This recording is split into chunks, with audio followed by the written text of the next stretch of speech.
বিসমিল্লাহির রহমানির রহিম। আজকের আলোচ্য বিষয় পরিমিতি অধ্যায় 16-র 1। এই অধ্যায়ে নিশ্চয় তোমরা সমবাহু ও বিষমবাহু ত্রিভুজ এর ক্ষেত্রফল ও পরিসীমা নির্ণয় সংক্রান্ত সূত্র শিখছ।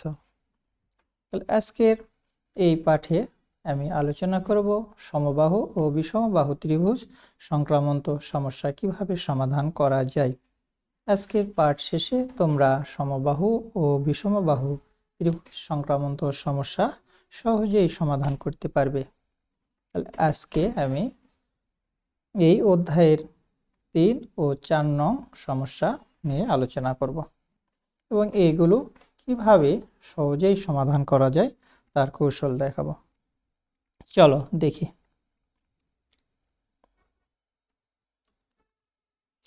একটি সমদ্বিবাহু ত্রিভুজের পরিসীমা 16 মিটার, এর সমান সমান বাহুর দৈর্ঘ্য ভূমির 6/5 অংশ হলে ত্রিভুজটির ক্ষেত্রফল নির্ণয় করো। দেওয়া আছে সমদ্বিবাহু ত্রিভুজের পরিসীমা 16 মিটার এবং এর সমান সমান বাহুর দৈর্ঘ্য ভূমির 6/5 অংশ। এই ত্রিভুজটির ক্ষেত্রফল নির্ণয় করতে হবে। তাহলে মনে করি ত্রিভুজটির ভূমির দৈর্ঘ্য b সমান 6x মিটার। তাহলে অতএব ত্রিভুজটির সমান সমান বাহুর দৈর্ঘ্য a সমান 5x মিটার। তাহলে প্রশ্ন মতে 5x plus 5x plus 6x equal to 16।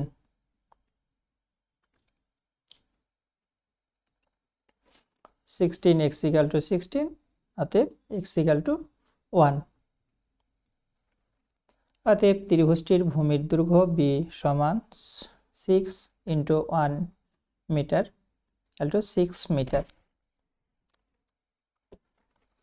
এবং ত্রিভুজটির সমান সমান বাহুর দৈর্ঘ্য a সমান 5 গুণ 1 মিটার, 5 মিটার।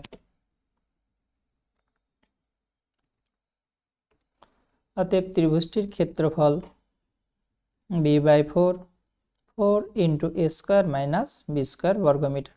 এখানে আমি a এবং b এর মান বসালে ত্রিভুজটির ক্ষেত্রফল পাবো। তাহলে b এর মান কত 6 এবং a এর মান 5। তাহলে 6/4 into 4 into 5 square minus 6 square,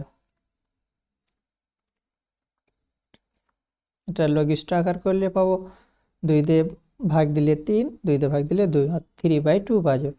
এখানে 4 into 5 square, 5 square equal to 25, 25 কে 4 দ্বারা গুণ করলে 100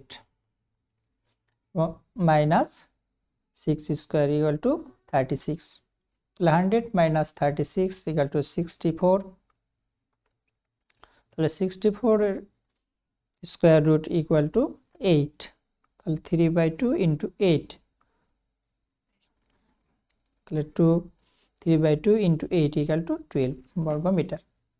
অতএব ত্রিভুজটি সমদ্বিবাহু ত্রিভুজটির ক্ষেত্রফল 12 স্কয়ার মিটার, অর্থাৎ 12 বর্গ মিটার।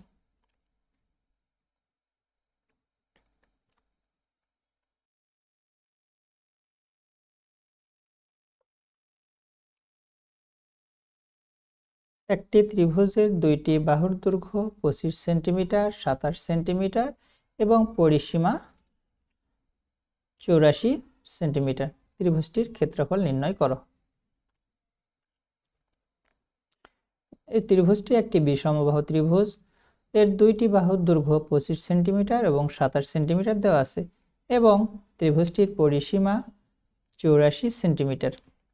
তাহলে এই 84 সেন্টিমিটার থেকে 27 সেন্টিমিটার ও 25 সেন্টিমিটার যোগ করে বিয়োগ করলে আমরা তৃতীয় বাহুর দৈর্ঘ্য পাবো।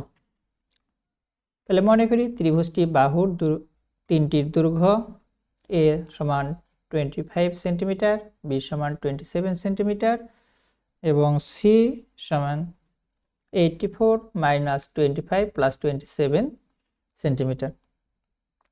তাহলে 25 plus 27 equal to 52, 84 minus 52 equal to 32 centimetre. তাহলে ত্রিভুজ তিনটির বাহুর দৈর্ঘ্য পাওয়া গেল 25 সেন্টিমিটার, 27 সেন্টিমিটার এবং 32 সেন্টিমিটার। এই বিষমবাহু ত্রিভুজের ক্ষেত্রফল আমরা জানি।